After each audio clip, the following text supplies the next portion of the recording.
Terra del Fuoco. Se c'è una cosa che sto pensando ripetutamente questi giorni è che il capolinea di questo progetto è veramente lì, dietro l'orizzonte. La nostra Panamericana, dall'Alaska fino alla fine dell'Argentina, sarà finita tra qualche centinaia di chilometri. Stiamo viaggiando da 4 anni e i posti in cui siamo stati probabilmente non li avremmo visti neanche in una vita intera. Siamo molto emozionati ma anche provati da questo viaggio in costante adattamento. Essere qui ti attiva una confusione di stati d'animo che vanno dal senso costante di essere meravigliati alla solitudine o alla preoccupazione di fermarsi proprio ora per qualche problema meccanico qui alla fine del mondo. Eccoci verso le latitudini australi più vicine al Polo Sud. Infatti questa regione cilena, in cui stiamo visitando il Parco Nazionale delle Torri del Paine, è chiamata regione di Magellano e dell'Antartide cileno.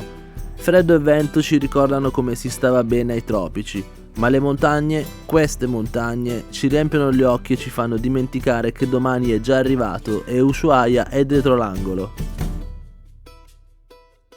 Oggi è il terzo e ultimo giorno dentro il Parco Nazionale Torres del Paine. Siamo venuti in un settore dove faremo un trekking di 3 km all'andata, però 600 metri di dislivello. Sarà bello impegnativo, c'è tantissimo vento anche oggi, infatti sono tutta imbacuccata, e da là dovrebbe essere bellissimo, dovrebbero vedersi i ghiacciai, però ci hanno detto che è ventoso, il vento ti porta via, quindi vedremo un po' com'è la situazione. La giornata è abbastanza bella, c'è un po' di sole, un po' di nuvole, abbiamo appena parcheggiato il van, qua c'è un parcheggio prima dell'inizio del trekking, adesso ci prepariamo e partiamo.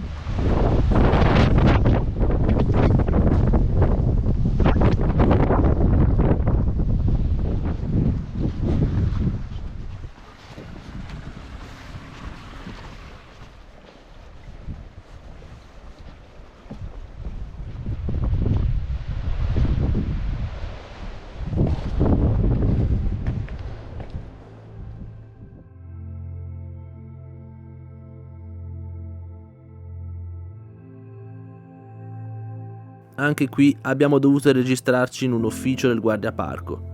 C'è un orario limite fino a quando si può salire, perché il vento sulla cima cresce nel pomeriggio e può diventare molto pericoloso. La salita è dura e costante, ma ogni metro di altezza che guadagniamo, il paesaggio del parco nazionale si apre alle nostre spalle.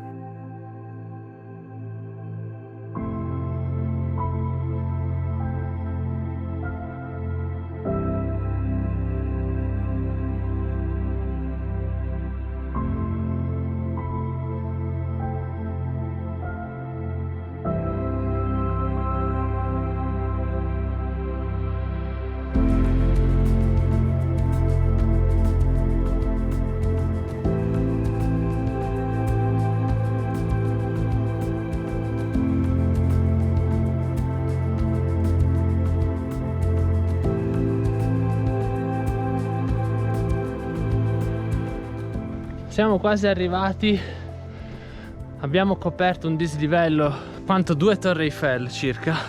Il sentiero è veramente inclinato, però si fa. Non vediamo l'ora di vedere il panorama da su, uno dei pochissimi punti dove si può vedere tutto il parco nazionale. Qui c'è un piccolo tratto in foresta con poco vento.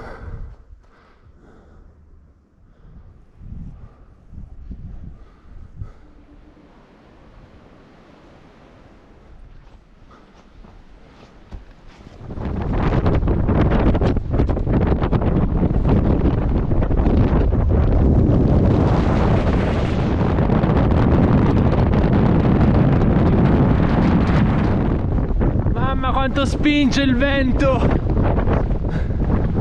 Pazzesco! Siamo arrivati su. Al riparo quando non arriva il vento, siamo dietro una roccia, ci godiamo il panorama.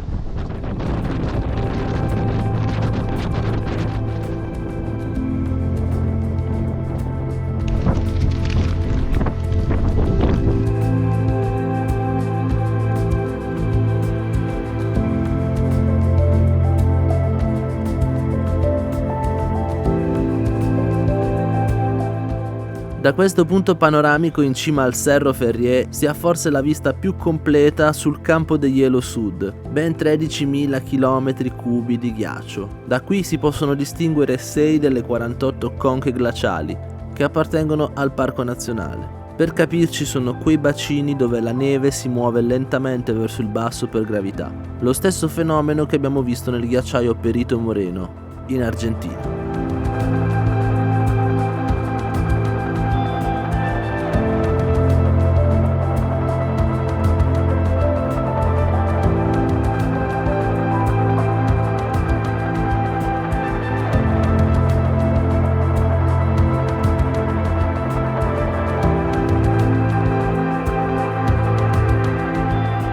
Dopo essere scesi rapidamente, vogliamo visitare il lago Gray.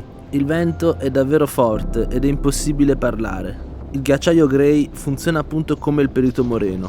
Enormi blocchi di ghiaccio cadono nel lago chiamato appunto Lago Grigio per il colore dei sedimenti. E su questa spiaggia dove stiamo passeggiando si accumulano enormi sculture di ghiaccio.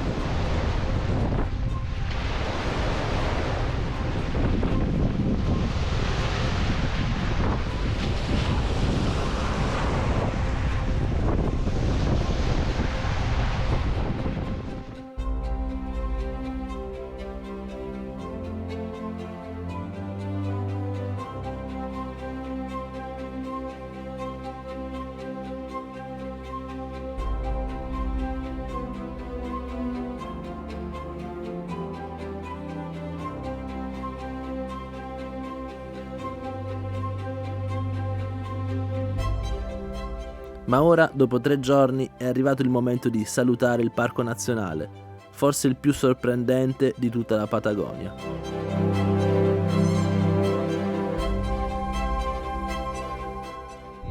Abbiamo lasciato Torres del Paine, il Parco Nazionale in cui siamo stati questi 3 giorni. Adesso stiamo andando verso Punta Arenas, siamo appena passati da Puerto Natales, un paesino veramente giovane perché qui hanno cominciato ad abitarlo ai primi del Novecento, perché c'è stata una corsa all'oro, una corsa al carbone e poi molti tedeschi, britannici e anche jugoslavi portavano cavalli e pecore e anche bovini, ovviamente per sviluppare il settore dell'allevamento, visto che qui c'è tantissimo cibo. Stiamo attraversando campi sterminati dove ci sono pecore, mucche e quant'altro.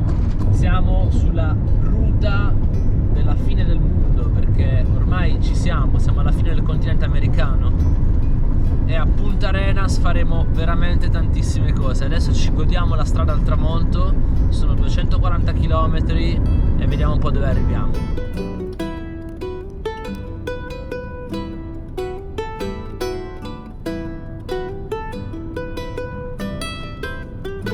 Con i venti che ci sono qui in Patagonia stiamo consumando molto di più del normale, stiamo circa sugli 11-10 litri ogni 100 km. Tendenzialmente abbiamo sempre un vento laterale in questa direzione che ci porta praticamente verso il centro strada. Oggi è una giornata particolarmente calma perché i venti non superano i 60 km all'ora, qui arrivano anche a 100-120 km all'ora, che è veramente pericoloso mettersi in strada.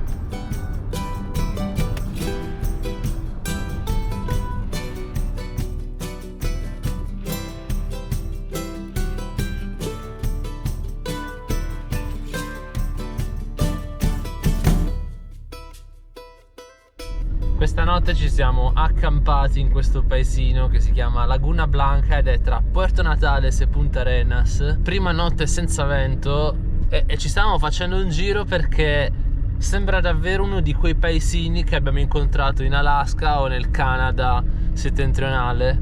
Veramente deve fare molto freddo qui in inverno, sembra che non ci sia un'anima in giro.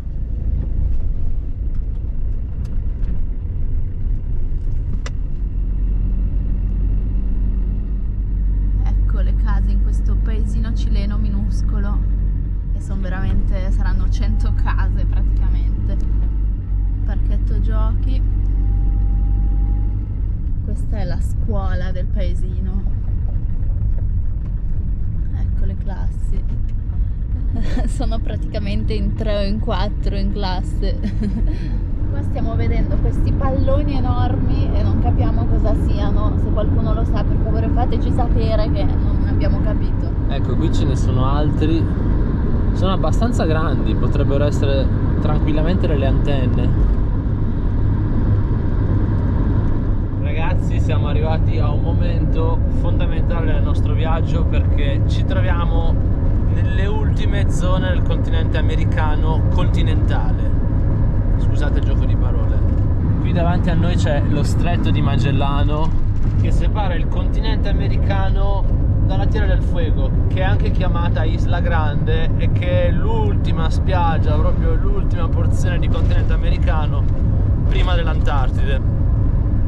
E sono proprio gli ultimi nostri chilometri sulla Panamericana, che qui ormai non si può chiamare più Panamericana perché ci sono 2 o più strade che scendono verso Ushuaia.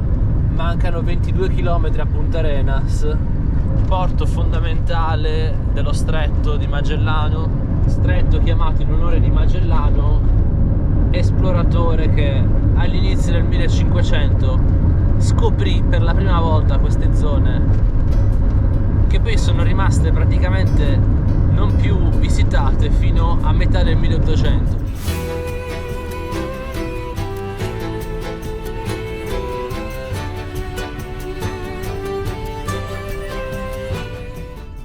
Siamo arrivati qui a Punta Arenas, che è la città più a sud dell'America continentale, e in realtà siamo venuti qui non tanto per visitare la città, che non è veramente molto accogliente, e di certo non possiamo trovare lo stesso calore colombiano qui all'estremo sud del Cile. Siamo venuti qui perché dovevamo cercare un po' di ricambi, perché negli ultimi giorni il Ducato ha avuto qualche acciacco, tipo il freno a mano che ormai cavi da cambiare, il finestrino che ha il motore che è da cambiare, e poi un piccolo tubo di giunzione tra il filtro dell'aria e l'aspirazione, e non abbiamo trovato nulla di tutto ciò. Quindi penso che porteremo queste cose dall'Italia più avanti. Sono interventi che andrebbero fatti abbastanza velocemente, però cercheremo di continuare il viaggio così.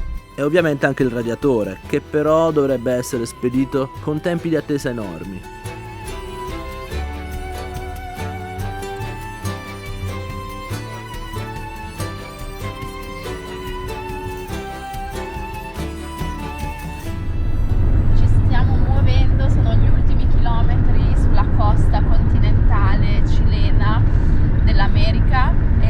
Attraverseremo lo Stretto di Magellano, infatti imbarcheremo il nostro van su un traghetto e andremo nell'ultimissima parte del nostro viaggio verso sud. Sono terre molto selvagge, adesso stiamo vedendo che non c'è praticamente nulla in giro a parte i guanacos, che sono questi animali che si trovano un po' dappertutto in Patagonia.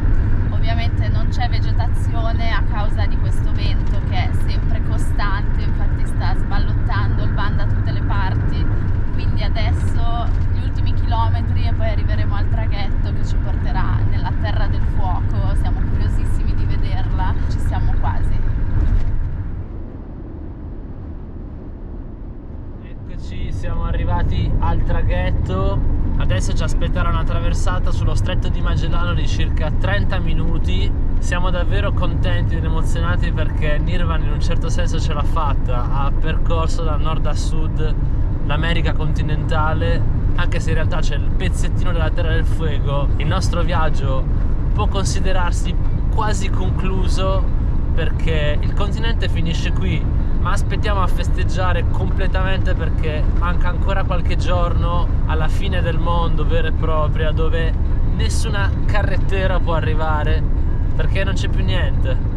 Sono sicuro che la traversata sarà anche bella movimentata, c'è un vento trasversale che tira abbastanza forte e vediamo un po' come va.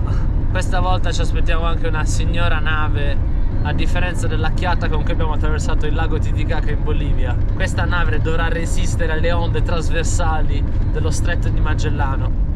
Eccoci arrivati, c'è una bella coda di camion che mi sa che possiamo saltare allegramente. Qui ci si imbarca per andare alla Tierra del Fuego ed è il collegamento più facile per dare una continuità territoriale all'Argentina, che in questo pezzo viene interrotta dal Cile.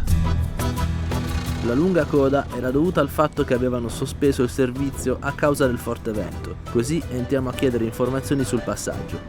Ese es precio de Argentina, para vehículo. Yo soy, no sé qué soy. Ah, ¿y vos también entras en vehículo o no? Yo soy con camioneta. Ah. Chao. La camioneta lo mismo que el auto, dice. ¿Cómo? La camioneta mismo que auto, dice en ¿sí? la tarifa. Ah, perfecto. Hola, hola. Buenas tardes. Quizás en el lugar correcto, seguro. ¿Sabes si para cruzar y...? Tienes que ponerte en la fila, ahora viene el barco. Nada más. ¿No? Y pagar adentro de la embarcación. Está pintado de amarillo las dos oficinas. Ah, ya está, ya está. Sí. Sí, pues había venido ahí, como estaba en la FM, vio que está la FMS y justo había dicho que estaba cortado por mal tiempo. Estaba cortado por Ah, un estaba tiempo, cortado. sí, Ya- pero ahora ya ya habilitó. ya está Ah. acaban de abrir. Ahí está. Gracias. Gracias, muy amable. Ecco la nave dove saliremo, guardate la corrente dello stretto di Magellano quanto è forte, c'è proprio un vero e proprio travaso d'acqua dal Pacifico all'Atlantico in questa direzione.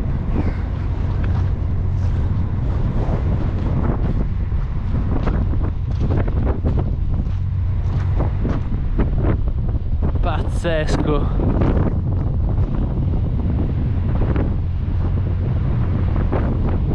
Ci hanno dato l'ok per salire. Eccoci qua. Per fortuna hanno ripreso il servizio perché era sospeso da qualche ora per condizioni di vento troppo forte. Ecco qui la nostra trasportadora Austral. Si lascia il continente americano. Madonna. Guarda come fa quei motori che spinge.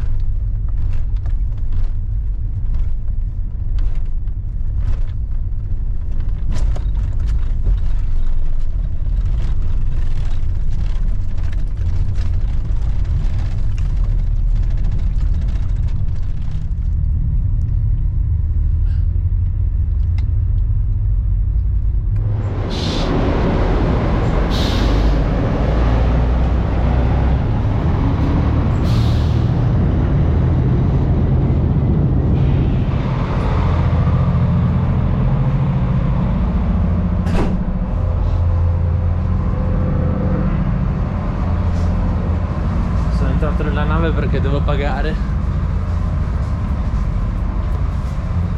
Lì c'è la fila. Pago in pesos argentini, questi qui sono 20 euro. Guardate qua, che banconota.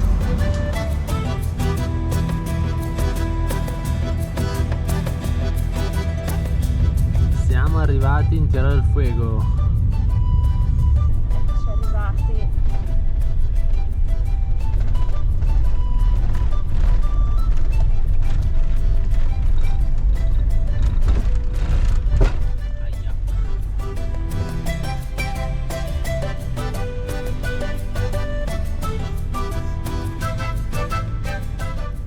Eccoci qua, benvenuti in Terra del Fuoco.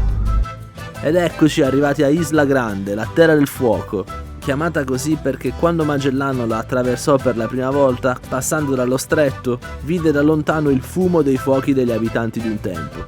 Amici, sta per cominciare l'ultimo capitolo di questo viaggio sulla Panamericana.